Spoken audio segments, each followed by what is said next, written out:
খুঁজি তবু পাই না কেন, খুঁজি বলো কোথায়? আরে সেটাই গিয়ে খোঁজো একবার, খুঁজলে পাবে যেথায়। হ্যাঁ, জান্নাতে আমার স্ত্রী হবে কি, জান্নাতে আমার বউ হবে কি। প্রিয় দর্শক, বরাবরের মতো আজকেও আপনাদের জন্য দোয়া রহিল। আল্লাহ সুবহানাহু ওয়া তাআলা আপনাদের দিলের সকল নেক মকসুদ পুরো করে দেখ, আপনাদেরকে দুনিয়া এবং আখিরাতের কল্যাণ দান করুক। আমাদের বুজুর্গানে দ্বীনের ইতিহাসের মধ্যে সবচেয়ে খুবসুরত এবং সুন্দর নাম হচ্ছে আব্দুল্লাহ বিন যায়েদ রহমতুল্লাহি আলাইহি। তিনি সারা জিন্দেগি বিবাহ শাদী করেননি, বৃদ্ধ হয়ে গিয়েছেন, বয়স একেবারে মৃত্যুর সন্নিকটে চলে এসেছে। তখন তিনি নবী করিম সাল্লাল্লাহু আলাইহি ওয়াসাল্লামের অসংখ্য অগণিত হাদিসে মুবারকা থেকে একটি হাদিস নজরে পড়ে গেল। সেখানে হাদিসের মফহুম হচ্ছে যে যদি কেউ বিবাহ করার আগে মৃত্যুবরণ করে বা বিবাহ করার উপযুক্ত হয়েছিল, বিবাহ করার সময় সীমার মধ্যে যে কোনো কারণে সে বিবাহ করতে পারেনি, আল্লাহ সুবহানাহু ওয়া তাআলা কিয়ামতের ময়দানে অর্থাৎ পরকালের জিন্দেগির মধ্যে মুমিনা আওরাত অর্থাৎ নারীদের সাথে বিবাহ বন্ধনে আবদ্ধ করে দেবে। এই হাদিসটি যখন পড়লেন তখন তিনি ভাবতে লাগলেন যে জান্নাতের মধ্যে আমার বউ কে হবে, আমার স্ত্রী কে হবে। প্রথম রাত্রিতে সে দোয়া করলেন, ইয়া রাব্বুল আলামিন, যার সাথে আমার বিবাহ হবে তাকে আমাকে দেখিয়ে দাও।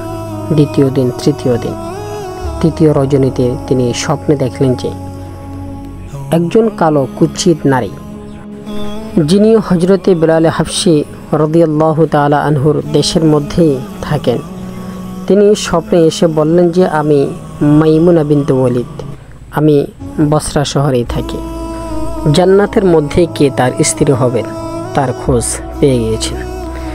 বিদায় তাহাজ্জুদের নামাজ পড়লেন, নফল নামাজ পড়লেন, ফজরের নামাজ শেষ করলেন, কোরআনে কারিমের তেলাওয়াত করলেন, ইরশাদ আদায় করলেন, সাওয়ারি নিয়ে বসরার দিকে রওনা হলেন। অনেক দিনের সফর করার পর বসরা শহরে যখন তিনি পৌঁছলেন তখন ওখানকার লোকজন তাকে খুবই সুন্দর ইজ্জত ও এহতরামের সাথে ইস্তেকবাল করলেন, কারণ হজরতের নামই ছিল অনেক বড়। মানুষ তাকে অনেক সম্মান প্রদর্শন করলেন। এখানে আসার কারণ জানতে চাইলে তিনি বললেন যে আচ্ছা, এখানে মাইমুনা বিনতে ওয়ালিদ নামে কাউকে চেনো?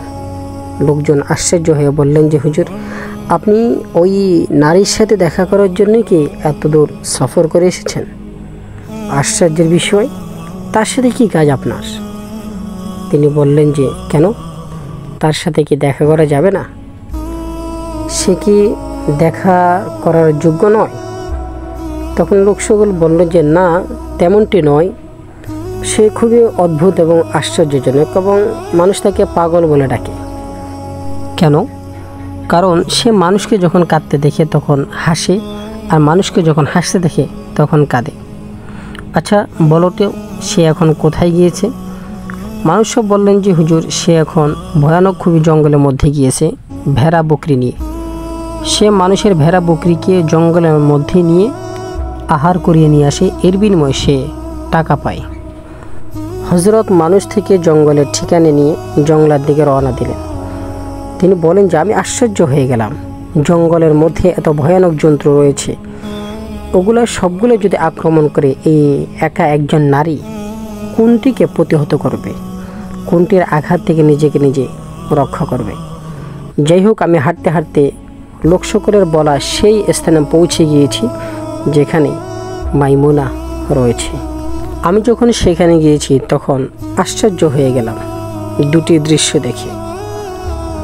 মাইমুনা এখানে তো বকরি চড়ানোর জন্য আসে না, বরংস লোক সকল থেকে দূর দূরান্তে গিয়ে আল্লাহ পাক রব্বুল আলামিনের সাথে কথা বলার জন্য আসে।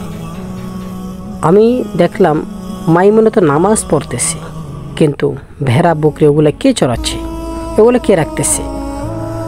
ভেড়া বকরি তো এক জায়গায় থাকে না, তারা এদিক ওদিক ছোটাছুটি করে।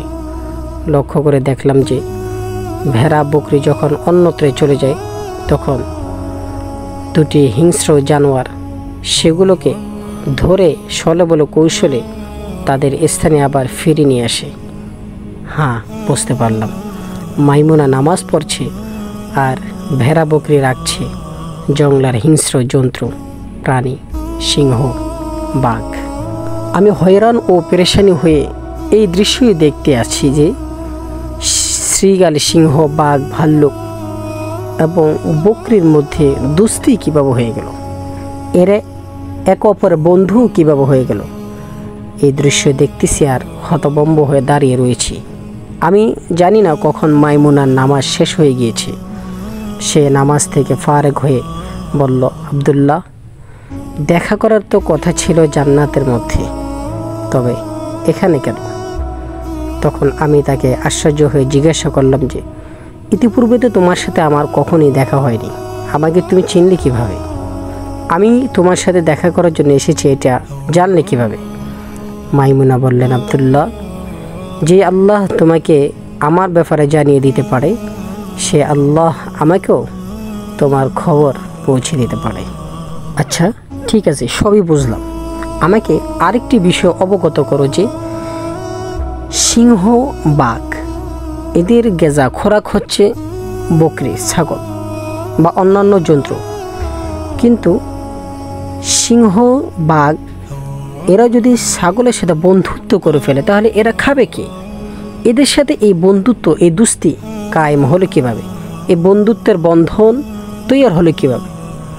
হজরতে মাইমুনা রহমতুল্লাহি আলাই বললেন যে আমি যেদিন আল্লাহ সুবহানাহু তাআলার সাথে বন্ধুত্ব করে নিয়েছি ওই দিন জঙ্গলার সকল হিংস্র প্রাণী আমার বকরিগুলোর সাথেও বন্ধুত্ব করে নিয়েছে।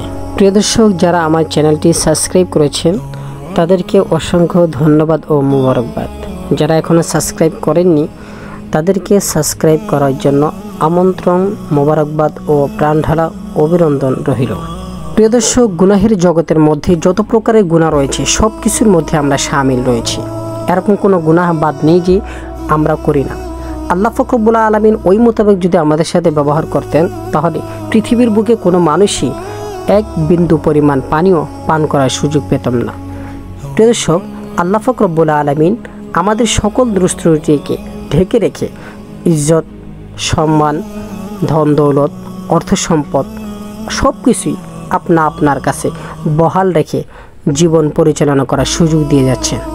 আসুন আল্লাহ সুবহানাহু তাআলার এই সুযোগটাকে আমরা কাজে লাগিয়ে আল্লাহ পাক রব্বুল আলামিনের সাথে বন্ধুত্ব করে নিই, তাহলে সারা পৃথিবীর সমস্ত মাখলুক আমাদের সাথে বন্ধুত্ব করে নেবে। আসসালামু আলাইকুম ওয়া রাহমাতুল্লাহি ওয়া বারাকাতুহু।